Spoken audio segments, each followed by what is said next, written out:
เอาเลยสั่ง เออ บ่ได้หรอกอยู่อันนี้ นายสั่งสุดยอดนายสั่งสุดยอดฮะ มา ออกทุก นี่นะ ตัดแล้วก่อน ได้นี่นักเจ้าโอ้ได้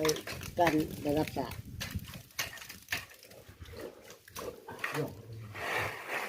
ตามนี้ตามบ่ก็ดีนะไอ้คือขี่บ้านโอ้ขี่ที่กูขี่ไปจ้ะโอ้ขี่ออกแล้วโอ้ผมต้องมาคงมาหอยมันใหญ่ดีขึ้นเอาว่าไงใช่หรอวะใช่หรอมาเต้นตามประเดี๋ยวเลยตักเขาด้วยเหรอใช่หรอมันเหมือนกัน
มันสิเหยียบเชือกใส่หมูกินมันหัน